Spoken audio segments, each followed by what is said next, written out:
नमस्कार साथियों। आज के इस वीडियो में हम कक्षा 9 के ठेले पर हिमालय नामक पाठ के रेखांकित अंशों की व्याख्या करेंगे, जिसके लेखक धर्मवीर भारती जी हैं। जैसा कि आप यहाँ पर देख सकते हैं, ये ठेले पर हिमालय नामक पाठ का तीसरा अध्याय है, जिसकी हमें रेखांकित अंशों की व्याख्या करना है। ये अध्याय काफ़ी बड़ा है, हमने 2 बार स्क्रीन पे इसको दिखाया है। आपकी जानकारी के लिए बता दें कि ये जो तीसरा अध्याय है, इसके हर एक लाइन के नीचे ठीक इसी तरह से रेखाएं खींची रहेंगी। हमने सभी लाइनों के नीचे रेखाएं नहीं खींची हैं, लेकिन जब आपको वहाँ पर प्रश्न पत्र मिलेगा तो वहाँ पर हर एक लाइन के नीचे रेखा खींची रहेगी, और जितनी लाइनों के नीचे रेखाएं खींची रहेंगी, आपको उन्हीं लाइनों की रेखांकित अंशों की संदर्भ सहित हिंदी व्याख्या करना है। आपकी जानकारी के लिए बता दें कि ये जो तीसरा अध्याय है, इसके हर एक लाइन के नीचे रेखाएं खींची रहेंगी, और ठीक इस अध्याय के नीचे आपसे इसी पैराग्राफ से 1, 2, 3 करके या आवासा करके 3 प्रश्न इसी अध्याय से पूछे जाएंगे। पहले में होगा संदर्भ लिखना, दूसरे में रेखांकित अंश की व्याख्या, और तीसरे में एक तथ्यपरक प्रश्न का उत्तर होगा, जिसको आपको इसी अध्याय से ढूंढ करके लिखना है या याद करके लिखना है। इसकी व्याख्या करने के लिए सबसे पहले आपको करना क्या है, इसकी सभी लाइनों को अच्छी तरीके से पढ़ना है और फिर इसके बाद संदर्भ व्याख्या करना है। जैसा कि आप यहाँ पर देख सकते हैं, पॉइंट 3 करके दिया है। कौसानी के अड्डे पर जाकर बस रुकी, छोटा सा बिल्कुल उजड़ा सा गांव, बर्फ का तो कहीं नाम निशान नहीं। बिल्कुल ठगे गए हम लोग, कितना घिन्न था मैं। अनखाते हुए बस से उतरा कि जहाँ था वहीं पत्थर की मूर्ति सा स्तब्ध खड़ा रह गया। कितना अपार सौंदर्य बिखरा था सामने की घाटी में। इसे कौसानी की पर्वतमाला ने अपने अंचल में यह जो कत्यूर की रंग बिरंगी घाटी छिपा रखी हैं, इसमें किन्नर और यक्ष ही तो बसा करते होंगे। 50 मील चौड़ी यह घाटी, हरे मखमली कालीनों जैसे खेत, सुंदर गेरू की सिलाएं काटकर बने हुए लाल लाल रास्ते, जिनके किनारे सफ़ेद सफ़ेद पत्थरों की कतार, और इधर उधर से आकर आपस में उलझ जाने वाली बेलों की लड़ियों सी नदियां। मन में बेसाख्ता यहाँ आया कि इन बला की लड़ियों को उठाकर कलाई में लपेट ले आंखों से लगा हूँ। कुछ इस तरीके का यह पैराग्राफ है, जिसकी हमें रेखांकित अंशों की व्याख्या करना है। आपकी जानकारी के लिए फिर से एक बार बता दें कि अगर ये अध्याय आपके प्रश्न पत्र में पूछा जाएगा तो यहाँ पर पॉइंट 3 करके या तीसरा अध्याय करके है, लेकिन वहाँ पर ऐसा नहीं होगा। जब आपको प्रश्न पत्र मिलेगा तो वहाँ पर आपके पूरे गद्यांश से सिर्फ 2 अध्याय वहाँ पर आपको दिए जाएंगे, या लगा के, जिसमें से आपको एक ही करना होगा। पहले होगा एक और इसके बाद या करके दूसरा होगा। तो वहाँ पर अगर आप जिसका आपको अच्छी तरीके से आता हो, उसका आपको वहाँ पर संदर्भ सहित रेखांकित अंशों की व्याख्या कर देना। वहाँ पर आपको सबसे पहले ठीक इसी तरीके से एक अध्याय मिलेगा, जिसके हर एक लाइनों के नीचे रेखाएं खींची रहेंगी, और जिन लाइनों के नीचे रेखाएं खींची रहेंगी, आपको उन्हीं लाइनों की रेखांकित अंशों की व्याख्या करना है। याद रहे, ऊपर आपको ये अध्याय पूरा वहाँ पर लिखा हुआ मिल जाएगा 1 या 2 में, और इसके बाद ठीक नीचे उसके यहाँ पर प्रश्न करके 1, 2, 3 पॉइंट इसी अध्याय से पूछे जाएंगे। जैसे 1 में पूछ रहा है उपर्युक्त गद्यांश का संदर्भ लिखिए। याद रहे, यहाँ पर हमसे पूछ रहा है कि उपर्युक्त गद्यांश का संदर्भ लिखिए। याद रहे, यहाँ पर हमसे संदर्भ पूछ रहा है, इसलिए हम इसमें संदर्भ हेडिंग डाल सकते हैं। लेकिन कभी कभी होता क्या है कि प्रश्न करके आवासा करके 3 प्रश्न पूछे जाते हैं, जिसमें पूछता है निम्नलिखित गद्यांश के पाठ और लेखक का नाम लिखिए।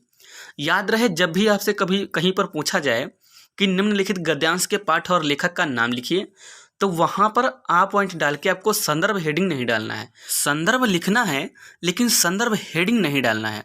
जैसे उत्तर हमने डाला, इसके बाद आ पॉइंट डाल दिया और वहाँ पर संदर्भ लिख दिया, इसके बाद पाठ और लेखक का नीचे नाम लिख दिया। क्योंकि जिस तरीके से पूछा जाए उसी तरीके से अगर आप उत्तर वहाँ पर देते हैं तो आपके लिए अच्छा है, आपके नंबर कोई भी नहीं कटेंगे। इसके बाद जैसा कि यहाँ पर पॉइंट 2 में पूछ रहा है, रेखांकित अंश की व्याख्या कीजिए, जिसके लिए आपको करना क्या है कि पैराग्राफ में जिन लाइनों के नीचे रेखाएं खींची रहेंगी, आपको सिर्फ उन्हीं लाइनों की रेखांकित अंशों की व्याख्या करना है। याद रहे, इसको अच्छी तरीके से याद करना है और फिर इसके बाद इसकी रेखांकित अंशों की व्याख्या करना है। इसके बाद आता है पॉइंट 3। पॉइंट 3 में एक तथ्यपरक प्रश्न का उत्तर, जो इसी अध्याय से दिया गया है। जैसा कि कौन सी घाटी थी जिसमें अनंत सौंदर्य बिखरा पड़ा था। ये इसका उत्तर आपको अपनी उत्तर पुस्तिका में पॉइंट 3 के उत्तर में वहाँ पर लिखना है। तो सबसे पहले यहाँ पर हम संदर्भ लिखेंगे, इसके बाद रेखांकित अंश की व्याख्या करेंगे और इसके बाद हम एक तथ्यपरक प्रश्न का उत्तर 3 पॉइंट करके लास्ट में लिखेंगे। यहाँ पर हम इसकी व्याख्या करने के लिए सबसे पहले हेडिंग डालेंगे उत्तर और इसके बाद हम इसकी रेखांकित अंश की व्याख्या करेंगे। इसकी व्याख्या के लिए हम सबसे पहले हेडिंग डालेंगे उत्तर और फिर इसके बाद हेडिंग डालेंगे संदर्भ। लेकिन इससे पहले आपकी जानकारी के लिए बता दें कि जैसे वहाँ पर पहले एक पॉइंट दिया होगा, फिर इसके बाद या लगा के दूसरा अध्याय दिया होगा, तो वहाँ पर अगर आप पहले की कर रहे हैं या दूसरे की कर रहे हैं तो कॉपी चेक करने वाला को पता कैसे चलेगा कि आपने किसकी व्याख्या की है। इसके लिए आपको करना क्या है कि सबसे पहले ऊपर काले पेन से जैसे आप पॉइंट 1 कर रहे हैं तो पॉइंट 1 की 1 डाल के शुरू के 2-3 अक्षर और फिर डॉट डॉट और फिर लास्ट के 2-3 अक्षर, और इसके अलावा अगर आप 2 पॉइंट की कर रहे हैं जैसा कि हम यहाँ पर तीसरे की कर रहे हैं तो हमने यहाँ पर 3 पॉइंट डाला, शुरुआत के 2-3 अक्षर डाल दिए और इसके बाद डॉट डॉट करके लास्ट के 2-3 अक्षर डाल दिए। इससे क्या होगा कि कॉपी चेक करने वाले को ये पता चल जाएगा कि हमने कौन से अध्याय की रेखांकित अंश की व्याख्या की है और उसको समझने में आसानी होगी और हमको अच्छी तरीके से नंबर मिलेंगे। इसलिए सबसे पहले आपको, अगर आप दूसरे और पहले जो भी पॉइंट की करें, आप वहाँ पर पॉइंट डाल के पहले के 2-3 अक्षर और फिर इसके बाद लास्ट के 2-3 अक्षर लिख दें। इसके बाद आप अपनी रेखांकित अंश की संदर्भ सहित व्याख्या करना स्टार्ट कीजिए। आपकी जानकारी के लिए बता दें कि ये जो उत्तर हेडिंग हमने डाला है, इसको आपको शुरुआत में ही सबसे पहले नीले पेन से उत्तर हेडिंग डालना है। इसके बाद आप पहले या दूसरे का जिसका भी आपको रेखांकित अंश की व्याख्या करना है उसके शुरुआत के, जैसे पॉइंट 3 का हमने किया है तो पॉइंट 3 हमने डाला है, इसलिए आप वहाँ पर जैसे 1 या 2 जिसका करना है, जैसे कि वहाँ पर 2 पॉइंट डाला, इसके बाद शुरुआत के 2-3 अक्षर लिख दिए, इसके बाद लास्ट के 2-3 अक्षर लिख दिए और इसके बाद आपको पॉइंट 1 करके संदर्भ हेडिंग डालना है और फिर इसके बाद यहाँ पर हमको लिखना स्टार्ट करना है। जैसा कि यहाँ पर हमने पॉइंट 1 डाला, फिर इसके बाद संदर्भ हेडिंग डाला और संदर्भ आपको हम 2 तरीके से लिखने के लिए बताएंगे, जो आपको आसान लगे उस तरीके से आप वहाँ पर लिखना। जैसा कि आप यहाँ पर देख सकते हैं कि संदर्भ में दिया है, प्रस्तुत गद्यावतरण डॉक्टर धर्मवीर भारती द्वारा रचित ठेले पर हिमालय नामक यात्रा वृत्तांत से उद्धृत है। यह यात्रा वृत्तांत हमारी पाठ्यपुस्तक हिंदी गद्य में संकलित है। ये हो गया हमारा पहला तरीका संदर्भ लिखने का।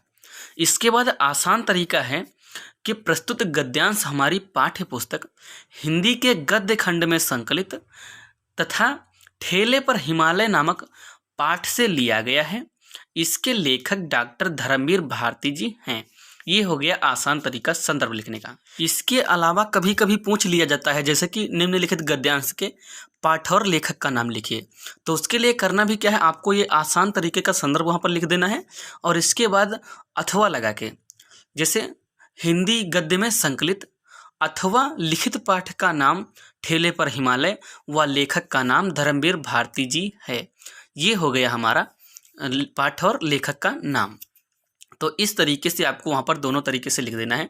अगर आप संदर्भ पूछेगा तो भी लिखना है इस तरीके से, अगर वहाँ पर पाठ और लेखक का नाम लिखना है तो वहाँ पर अथवा लगा के पाठ और लेखक का नाम भी लिख देना है।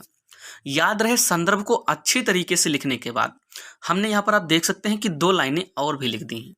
ये लाइनें हमारा प्रसंग का काम करेंगी, क्योंकि ये गद्यांश है, यहाँ पर हम प्रसंग तो हेडिंग डाल नहीं सकते, इसलिए हम बिना हेडिंग डाले ही यहाँ पर हम बताएंगे। जैसे यहाँ पर हमने क्या लिखा है, यहाँ नैनीताल से कौसानी तक की यात्रा का वर्णन अत्यंत रोचक ढंग से किया गया है तथा कौसानी की पर्वत श्रृंखला के आसपास के सौंदर्य की झांकी प्रस्तुत की गई है। ये हमने यहाँ पर प्रसंग की जगह पर प्रसंग लिख दिया, बिना प्रसंग हेडिंग डाले। याद रहे, इस अध्याय के रेखांकित अंश की व्याख्या में आपको ये 2 लाइनें प्रसंग की जगह पर जरूर लिखनी है, क्योंकि इन्हीं 2 लाइनों से आप देख सकते हैं कि यही 2 लाइनों में पूरे अध्याय के रेखांकित अंशों की व्याख्या छिपी हुई है। और जब ये लाइनें कॉपी चेक करने वाला पढ़ेगा तो उसको इस बात का अंदाजा हो जाएगा कि आपको इसकी रेखांकित अंशों की व्याख्या बहुत ही अच्छी तरीके से पता है, और आपकी व्याख्या वो अच्छी तरीके से नहीं चेक करेगा, आपको पूरे के पूरे नंबर मिल जाएंगे। इसलिए व्याख्या करना बहुत ही मुश्किल होता है, इसलिए आपको प्रसंग के तौर पे ये 2 लाइनें बहुत ही अच्छी तरीके से ज़रूर लिखनी है, ताकि आपके नंबर कोई भी माइनस ना हो अगर आप व्याख्या अच्छी तरीके से ना भी कर पाएँ तो। याद रहे, व्याख्या का सार समझ के आपको ये 2 लाइनें जरूर लिखनी है। जरूरी नहीं कि यही अध्याय है, आप जिस अध्याय की भी व्याख्या करें वहाँ पर आपको इस तरीके से प्रसंग के तौर पर 2 लाइनें जरूर लिख देनी चाहिए। ये बहुत ही जरूरी है। इसके बाद हमारी अगली हेडिंग होगी पॉइंट 2 करके रेखांकित अंश की व्याख्या या रेखांकित अंशों की व्याख्या। यहाँ पर हम कुछ इस तरीके से पॉइंट 2 करके हेडिंग डालेंगे रेखांकित अंशों की व्याख्या, और इसके बाद रेखांकित अंशों की व्याख्या में हम यहाँ पर लिखेंगे, धर्मवीर भारती कहते हैं कि कौसानी के सामने की घाटी के सौंदर्य और उसके आकर्षण से खिंचा हुआ मैं मंत्रमुग्ध सा उसे देखता रहा। वह कत्यूर घाटी थी जिसमें अनंत सौंदर्य बिखरा पड़ा था। याद रहे, वह कत्यूर घाटी थी जिसमें अनंत सौंदर्य बिखरा पड़ा था। इन शब्दों को आपको हमेशा याद रखना है, क्योंकि जैसा कि वहां पर पॉइंट 3 में पूछ रहा था, वह कौन सी घाटी थी जिसमें अनंत सौंदर्य बिखरा पड़ा था, तो उसका उत्तर ये हो जाएगा कि वह कत्यूर घाटी थी जिसमें अनंत सौंदर्य बिखरा पड़ा था। ये हो जाएगा हमारा पॉइंट 3 का उत्तर। इन बातों को आपको हमेशा इसे पढ़ते समय याद रखना है, क्योंकि इसी में उनके आंसर छुपे होते हैं। इसके आगे पढ़ते हैं, जिस प्रकार कोई सुंदरी अपने सौंदर्य को अपने आंचल में छिपा कर रखती है, उसी प्रकार कौसानी की इस पर्वत श्रृंखला ने कत्यूर घाटी के सौंदर्य को छिपा रखा था। कत्यूर घाटी के सौंदर्य में जो आकर्षण है, उससे आकर्षित होकर निश्चित ही प्रेम, सौंदर्य तथा संगीत के उपासक यक्ष और किन्नर यहाँ आते रहते होंगे। तात्पर्य यह है कि इस कत्यूर घाटी के सौंदर्य से आकर्षित होकर देवता भी यहाँ आने के लिए उत्सुक रहे होंगे। यह घाटी लगभग 50 मील चौड़ी है। इस घाटी में हरे भरे खेत भी हैं जो हरी मखमली चादर के समान प्रतीत होते हैं। यहाँ गेरू की लाल लाल सिलाएं काटकर रास्ते बनाए गए हैं जो लाल रंग के हैं और अत्यंत आकर्षक लगते हैं। इन लाल लाल रास्तों के किनारे सफ़ेद पर्वत खड़े हैं जो ऐसे लगते हैं मानो सफ़ेद रंग की कोई रेखा खींच दी गई हो। उलझी हुई बेलों की लड़ियों के समान नदियाँ वहाँ गथी हुई प्रतीत होती हैं। अतः इसी के साथ साथ आपको एक बहुत ही अच्छी जानकारी देते चले। देखिए, इसको याद करने का एक बहुत ही अच्छा तरीका है।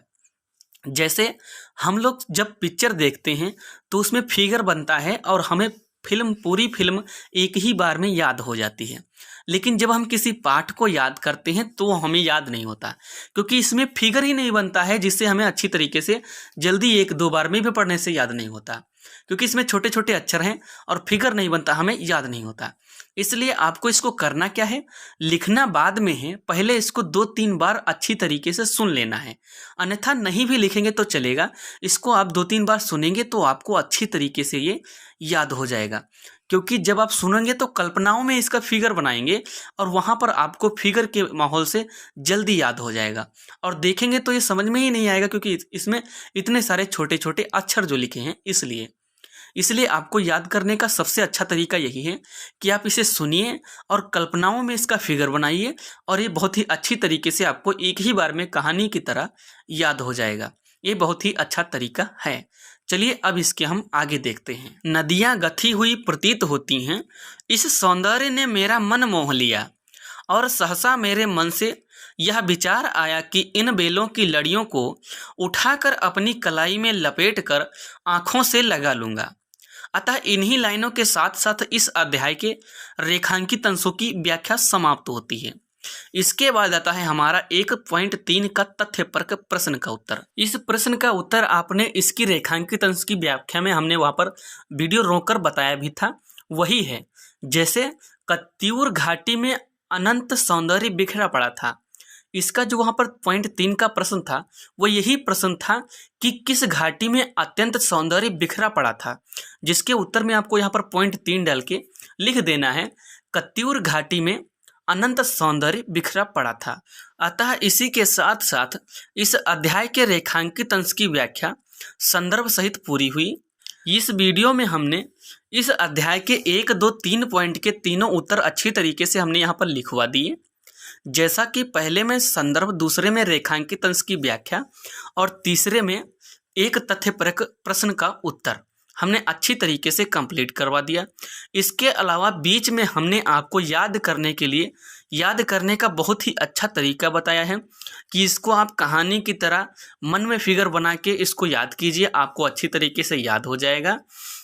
और अगर आप इसको देख देख के याद करने की कोशिश करेंगे तो जल्दी नहीं होगा, क्योंकि इसमें कोई आपका फिगर नहीं बनता है। अगर आप कहानी की तरह इसको सुन के याद करेंगे तो वहाँ पर आप अपने मन में कल्पनाओं का फिगर बना के इसको याद कर सकते हैं। अतः इसी के साथ साथ उम्मीद करता हूँ ये वीडियो आपको अच्छी तरीके से समझ में आया होगा। इस अध्याय के रेखांकित अंश की व्याख्या आपको अच्छी तरीके से याद हो जाएगी। तो बस आज के लिए इतना ही, मिलते हैं अगले वीडियो में। तब तक के लिए बाय बाय। सब्सक्राइब, लाइक और शेयर।